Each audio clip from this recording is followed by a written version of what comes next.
Part 1-1. Out past the orbit of Neptune, where sunlight is little more than a memory and the stars hang like frozen sparks in endless black, a small human outpost drifted in silence. Station K7 was not much to look at, just a cluster of metal modules bolted together, solar panels long since folded in for the dark, and a single dish antenna pointed toward the void. It was the kind of place people forgot existed, staffed by those who preferred quiet over crowds, solitude over noise. Leo Grant was one of them. Leo was 29, lean from years of low-gravity living with tired eyes that missed nothing. He had grown up in a small town in Colorado, where the sky was wide and the nights were clear. He used to lie on his back in the backyard and stare up at the stars, wondering what was out there. Now he lived among them, and most days the answer was nothing. Just empty space, cold and indifferent. But today was different. It started as a whisper in the static, a faint rhythmic pulse buried deep in the background noise of deep space radio. Leo almost missed it. He was halfway through his morning coffee, scrolling through routine telemetry from the outer sensor buoys, when the anomaly blinked onto his screen. A repeating signal, not random, not natural, too clean, too precise. He leaned forward, setting his mug down. His fingers danced over the console, filtering out interference, boosting gain, syncing frequency bands. The pulse sharpened. It came every 3.7 seconds, steady as a heartbeat. And it wasn't human. Earth didn't broadcast anything like this, not this far out, not on this band, not with this kind of harmonic layering. Leo's pulse quickened. Protocol said to log it, tag it as unidentified, and move on. Deep space anomalies happened. Solar flares, cosmic rays, glitchy hardware. They mimicked signals all the time. But this felt different. It felt intentional. He ran it through the classification algorithm. The system flagged it as non-terrestrial origin, low confidence. Not enough to trigger an alert. Not enough for Earth Command to care, but Leo wasn't satisfied. He pulled up the raw waveform and stared at it like it might speak to him. There was a pattern in the overtones, subtle modulations that repeated in groups of 7. It reminded him of whale songs he'd heard as a kid, or the way wind chimes sounded when the breeze was just right. He recorded a clean copy, encrypted it, and sent it up the chain to Captain Nora Bell. Nora wasn't the kind of officer who jumped at shadows. She'd served 20 years in the Outer Rim Patrol before taking command of K7, and she'd seen every kind of false alarm the universe could throw at you. When Leo's message popped up on her terminal, she sighed and rubbed her temples. She was knee-deep in supply reports and maintenance logs. The last thing she needed was another ghost signal, but she knew Leo. He wasn't reckless. He didn't cry wolf, so she opened the file. 10 minutes later, she was standing behind him in the comms bay, arms crossed, frowning at the screen. "You sure this isn't a reflection off buoy Theta?" she asked, voice low. "Checked it twice," Leo said. "Theta's offline. Power failure 3 days ago, and this signal's coming from sector G19 near the inner Oort cloud. Nothing out there but ice and dust." Nora chewed her lip. "Could be a probe. One of ours went dark out that way last decade. Signal's not on any known human frequency. And it's got layered encoding, like it's carrying more than just a carrier wave." She was quiet for a long moment. Then she said, "You think it's them?" Leo didn't answer right away. "I don't know what them would even sound like," he finally said. "But this, it's not us," Nora exhaled slowly. "All right. Log it as priority alpha. Send it to Earth Central with a full metadata packet. But mark it low verification, just enough to get it reviewed, not enough to start a panic." Leo nodded. He knew the game. Earth Command didn't like surprises, especially not ones that hinted at things they couldn't control. For decades, the official line had been clear. Humanity was alone. Any signal that suggested otherwise got buried under layers of bureaucracy until it vanished. But as Leo transmitted the file, he couldn't shake the feeling that this was different. That this time the universe had knocked on the door and someone had finally answered. 3 days passed. No reply from Earth, just silence and the endless hum of life support. Leo kept monitoring the signal. It never changed, never wavered. It was still there, steady as ever, like a lighthouse in the dark. Then on the 4th night, something new happened. The pulse shifted, not much, just a slight elongation in the interval, stretching from 3.7 to 3.9 seconds, then back, Then a brief burst of high-frequency chirps gone in less than a second. Leo rewound the recording, played it again. His hands were shaking. He called Nora immediately. She arrived in under a minute, hair messy, eyes sharp.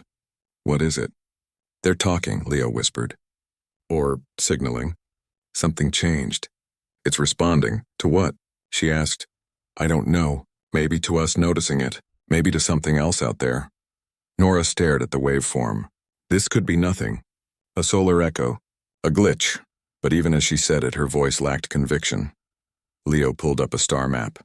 The signal's origin point was empty. No stars, no planets, no known objects. Just a patch of nothing, halfway between the sun and the nearest star system. And yet something was there. Something that knew how to count. Something that knew how to wait. That night, neither of them slept. They sat in the dim glow of the comms console, watching the signal pulse like a slow alien breath. They didn't speak much. There was nothing to say, only the quiet understanding that the rules had changed. Somewhere out in the black, a door had opened, and humans were never meant to see it. Part 2. Weeks passed, and the signal from Sector G19 never stopped. It pulsed on, steady and unreadable, like a clock ticking in a language no one understood. Earth Central Command had filed Leo's report under unverified anomalies, low priority, which meant it would sit in a digital vault until someone with too much time decided to look at it. But someone did look. Not a general or a politician, but a quiet man named Derek Cole, who worked in a basement archive beneath Geneva, far from the stars but close to every piece of data humanity had ever collected about them. Derek was 34, thin-framed with messy brown hair and glasses that always slid down his nose. He wasn't a soldier or an engineer. He was a linguist, one of the few humans trained to study patterns in possible alien communication, even though no alien communication had ever been found. His job was mostly theoretical, building models, testing, decoding algorithms, imagining how a non-human mind might structure language. Most people thought it was a waste of time. Derek didn't care. He believed that if the universe ever spoke to humanity, someone had to be ready to listen. When the K7 signal crossed his desk, flagged as possible structured emission, his heart jumped. He ran it through every filter he had. Within hours, he found what Leo had sensed but couldn't prove. The signal wasn't just repeating. It was building. The pulses formed sequences, groups that mirrored prime number patterns, then shifted into Fibonacci rhythms, then layered harmonic tones that resembled musical scales used in ancient human cultures. It wasn't random. It was a message, or the beginning of one. Derek wrote a full analysis and sent it up the chain. His supervisor, a weary administrator named Patel, skimmed it and sighed. "Derek, this is interesting, but it's not proof. Until we see a ship or hear a voice, it's just noise," but Derek couldn't let it go. He stayed late every night, cross-referencing the signal with every known deep space event, every myth, every scrap of fringe science. Then one rainy Tuesday he found it, a hidden layer buried in the signal's modulation. When decoded using a rotating cipher based on pulsar timings, it spelled out coordinates. Not just any coordinates, a point far beyond the Kuiper belt near the edge of the Oort cloud, and a time, not a date but a countdown, 17 days from now. He stared at the screen, breath caught in his throat. This wasn't a broadcast. It was an invitation. Before he could decide what to do, the sky answered for him. On the morning of day 12, long-range telescopes picked up something new near Neptune's orbit. A shape, small, dark, and utterly silent. It reflected no light, emitted no heat, and left no trail. Earth's defense grid scrambled automatically, launching drones and alerting orbital command. Every weapon system locked on. But before anyone could fire, the object spoke, not with sound. With a single transmission, beamed directly into every military and civilian channel across the planet. It lasted less than 3 seconds. Just 7 words, spoken in perfect, calm English. "Do not interfere." Panic erupted. News networks screamed about invasion. Governments went into emergency lockdown. Conspiracy theorists claimed it was a hoax. Scientists demanded evidence. But deep down, everyone felt it. The world had changed in an instant. They were not alone, and whatever was out there knew them well enough to speak their language. Derek watched the chaos from his monitor, hands trembling. He knew what this meant. The signal from K7, the coordinates, the countdown, it all pointed to one thing: a meeting. And humans had stumbled onto it by accident. He tried to reach Leo Grant, but K7 had gone dark. Communications were jammed across the outer system. Earth Command had sealed the perimeter, afraid of what might come through. Desperate, Derek went to Maya Ruiz. Maya was an astrophysicist who worked on gravitational lensing at the Lunar Array. She was sharp, skeptical, and brilliant, exactly the kind of person Derek needed. He found her in her Geneva office, packing a bag. She'd already heard the news. "You think it's connected to the K7 signal?" she asked, not looking up. "I know it is," Derek said. "It's not an invasion. It's a gathering. And we weren't invited." Maya zipped her bag slowly. "Even if you're right, there's nothing we can do. Earth Command won't let anyone near Neptune, let alone the Oort cloud." "There's one ship they might not be watching," Derek said. "The Odyssey Dawn. It's old, decommissioned, sitting in dry dock at Titan Station. Barely spaceworthy. But it's got deep-range sensors and a stealth coating from the Mars conflict era. If we move fast, we can reach the coordinates before the meeting ends." Maya stared at him. "You're talking about stealing a ship. Deserting, we'd be branded traitors." "If we're right, it won't matter," Derek said. "If we're wrong, we'll just be two fools lost in the dark. But if we're right, and we do nothing, then humanity stays blind while the real decisions are made about us."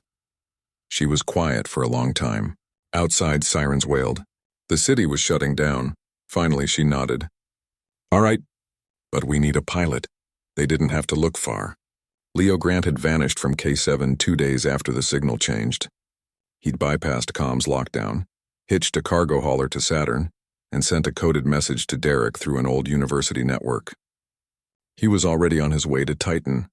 3 days later, under cover of a solar storm that scrambled orbital radar, the three of them met in the shadow of the Odyssey Dawn. The ship was small, just a cockpit, a lab module, and enough fuel for a one-way trip if they were careful. Leo had spent the last 48 hours rewiring the engines and bypassing the ignition lock. Maya loaded sensor packs and survival rations. Derek uploaded the coordinates and wiped their digital trail. No one spoke much as they lifted off.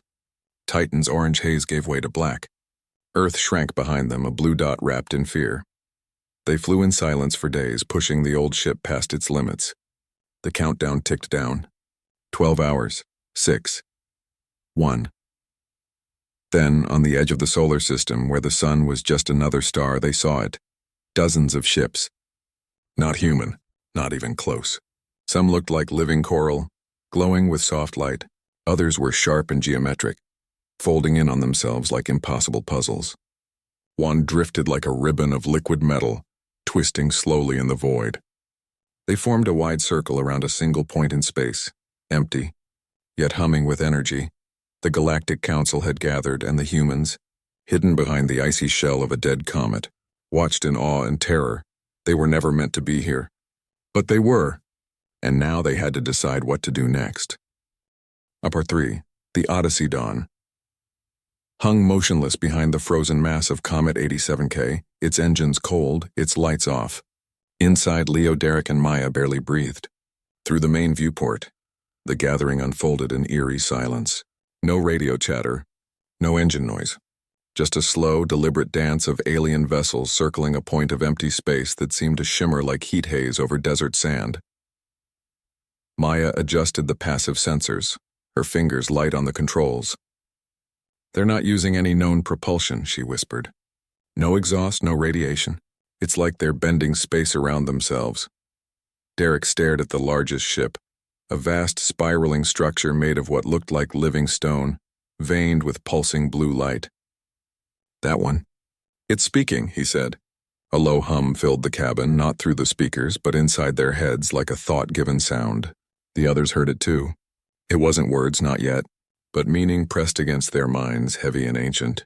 Leo kept watch on the rear scanners. "If they spot us, we're dead. This ship's stealth won't hold against whatever tech they're running." "We're not here to fight," Maya said. "We're here to understand." Derek nodded, eyes fixed on the center of the circle. The shimmering point grew brighter. Then from it a figure emerged.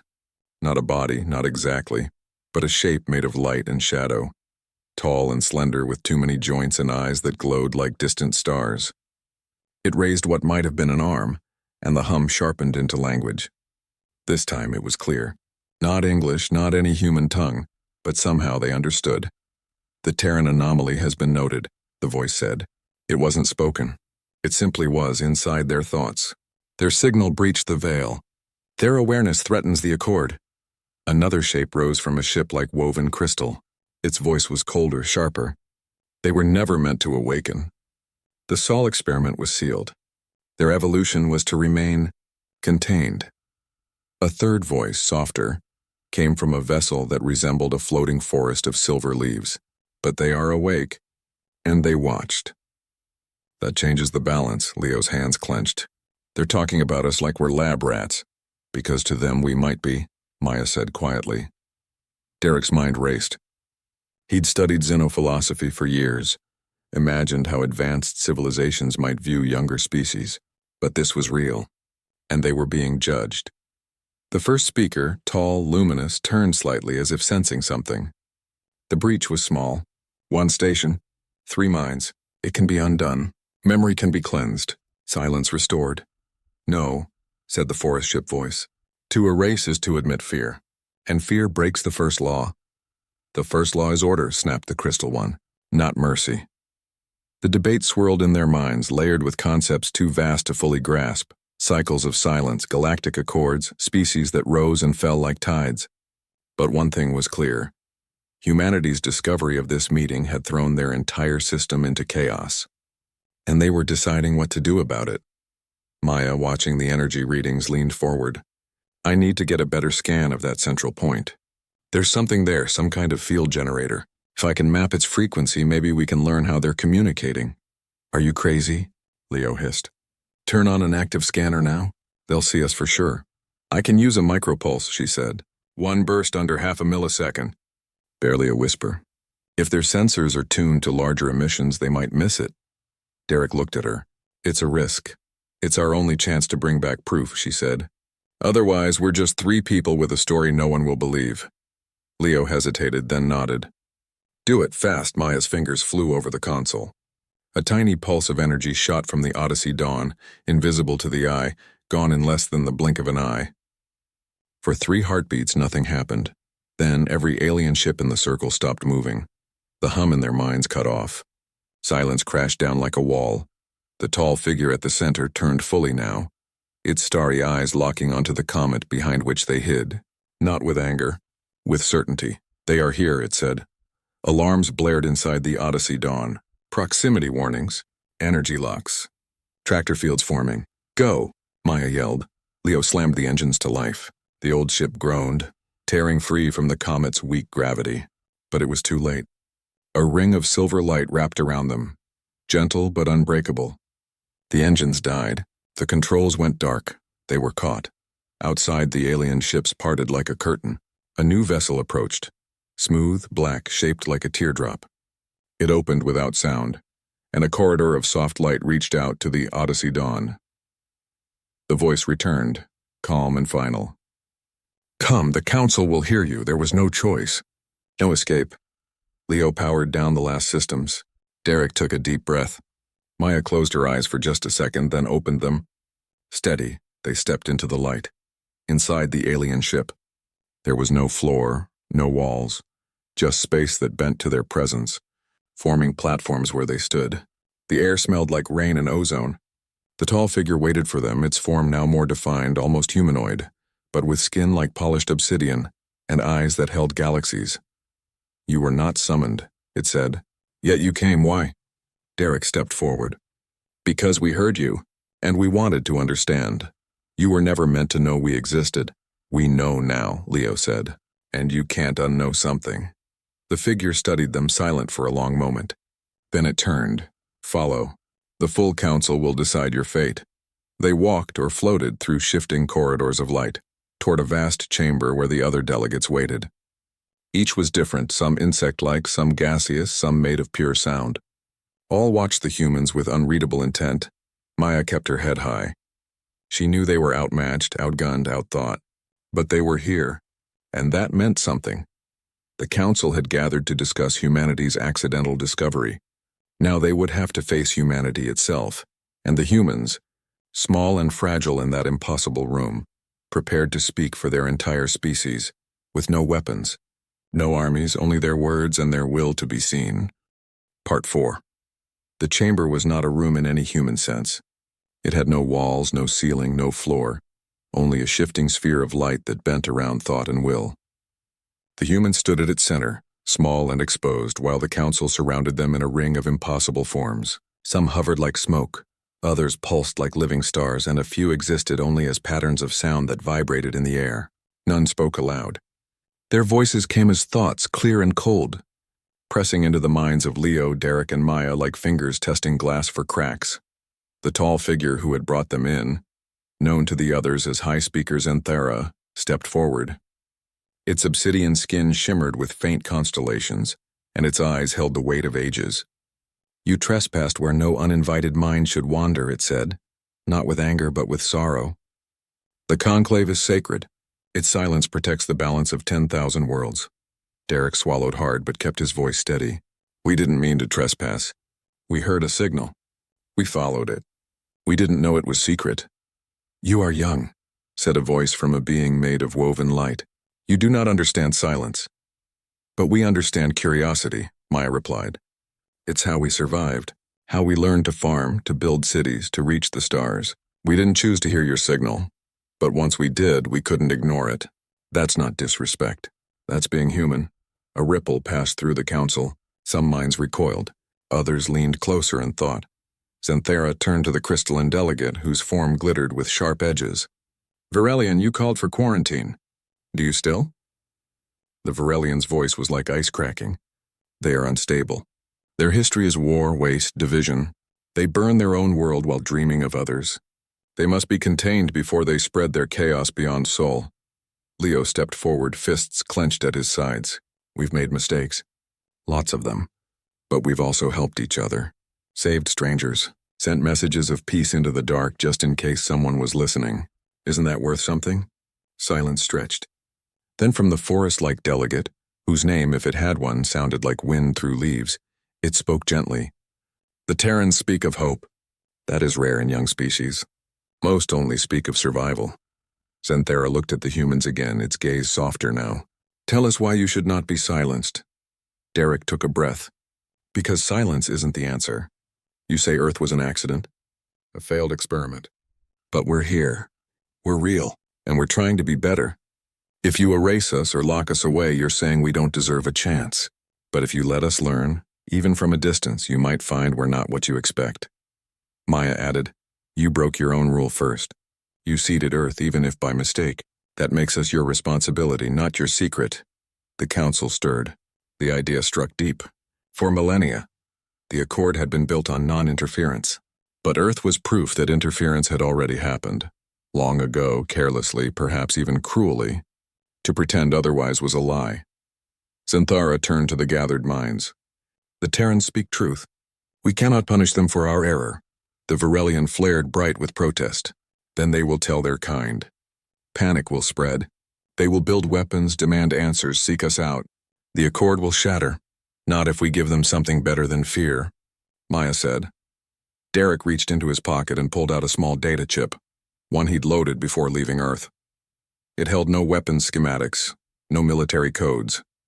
Only music, poetry, images of children laughing, scientists sharing discoveries, hands planting trees in scorched earth.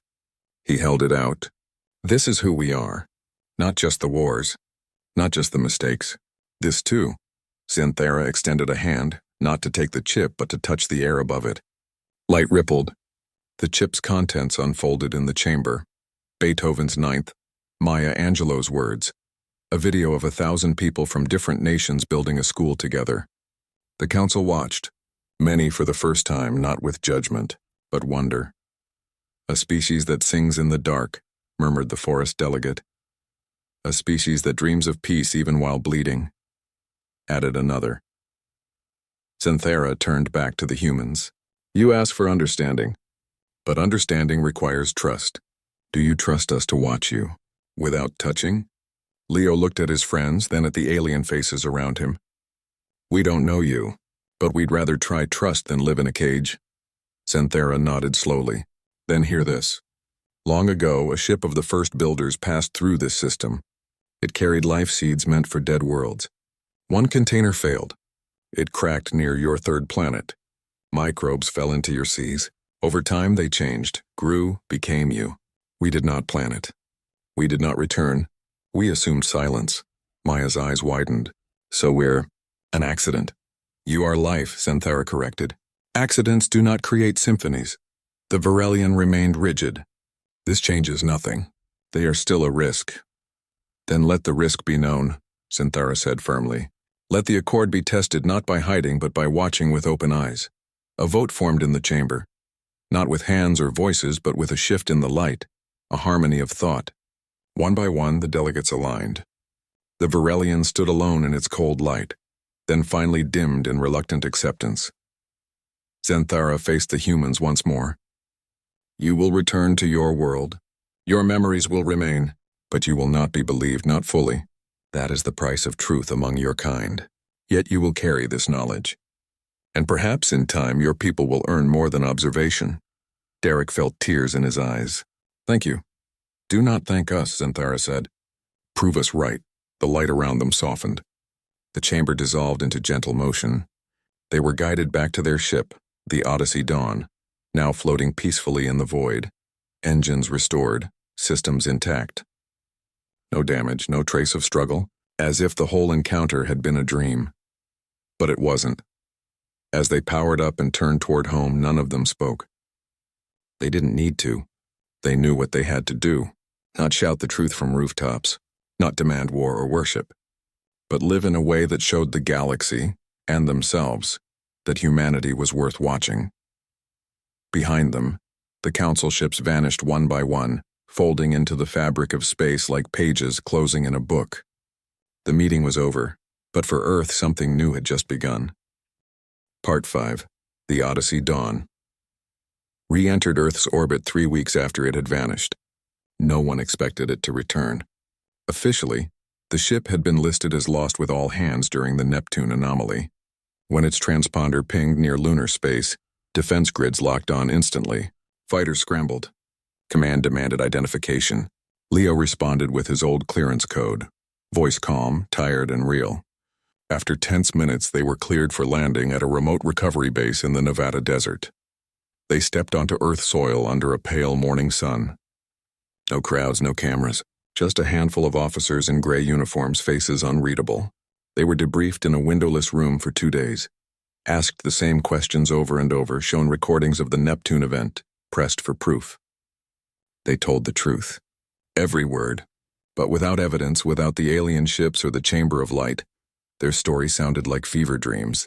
In the end, the report was sealed, classified, marked psychological stress incident, deep space isolation. They were given medical leave, told to rest, and quietly removed from active duty. Life moved on. Or tried to. Derek returned to Geneva, but the archives felt hollow now. He still worked, still studied patterns. But he no longer waited for the universe to speak. He knew it already had. Maya went back to the lunar array, though she spent more time looking at Earth than the stars. She started writing papers on cooperation in crisis, on how civilizations might choose peace over fear. Leo stayed in Nevada, fixing old engines in a dusty garage, watching sunsets the way he used to watch stars, quietly, with hope. No one believed them. Not really. Even their closest friends changed the subject when they tried to talk about it. The world had moved past the Neptune scare. News cycles had shifted. Wars flared and cooled. Markets rose and fell. Humanity kept doing what it always did, rushing forward, eyes half closed. But something had changed. Not loudly, not all at once. Just small shifts like tides turning. In labs across the world, researchers began solving quantum entanglement problems that had stumped them for decades. No one knew why the math suddenly made sense, it just did. In classrooms, children asked new kinds of questions, not just what's out there. But what if we're being watched, and what if we want to be worthy of it? In parliaments and councils, old enemies found reasons to talk instead of fight. A water treaty was signed in the Sahara. A joint space mission launched with no nation claiming ownership, just shared purpose. None of it was traced back to 3 quiet people or a secret meeting beyond the edge of the solar system. But those who had been to the conclave felt it. They saw the change like a whisper in the wind. Years passed. Derek published a book under a pen name, just stories, he said, science fiction. But the themes were clear: curiosity as courage, silence as respect, growth as the highest form of survival. It became a quiet bestseller among students and dreamers. Maya led a global project to rebuild coral reefs using bioharmony techniques no one could fully explain. Methods that felt guided, she once admitted to Leo over coffee. He just nodded. He'd started a program teaching kids how to fix broken things, radios, bikes, drones, not to throw them away. Everything has value, he'd tell them, even mistakes. Far beyond Pluto, in the silent dark, the council watched. They did not interfere. They did not speak. But their sensors remained tuned to Sol system, not with suspicion now, but with something close to wonder. The Varelian delegate still argued for caution, but even it had grown quieter. The forest being sent gentle pulses of encouragement through the Accord net. Xanthera reviewed Earth's data every cycle, noting the slow, steady rise in cooperation metrics, the drop in resource wars, the increase in art that spoke of unity. Humanity was not perfect.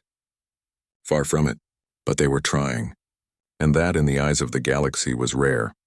One evening, 10 years after the conclave, Leo stood on a hill outside his garage, looking up at the stars. His daughter, born after the journey with eyes that held too much curiosity for her own good, stood beside him. "Dad," she asked, "are we alone?" He smiled. "No," he said softly. "But they're not coming down. They're waiting to see what we do with what we've got." She frowned. "That's kind of scary." "Maybe," he said. "Or maybe it's a gift. Knowing someone believes you can be better, even when you don't believe it yourself." Back on the moon, Maya watched Earth rise over the crater rim, blue and fragile. In Geneva, Derek listened to a symphony composed by an AI that claimed it heard the music between the stars. None of them spoke of the conclave anymore. They didn't need to. It lived in every choice they made, every kindness they offered, every time they chose patience over panic.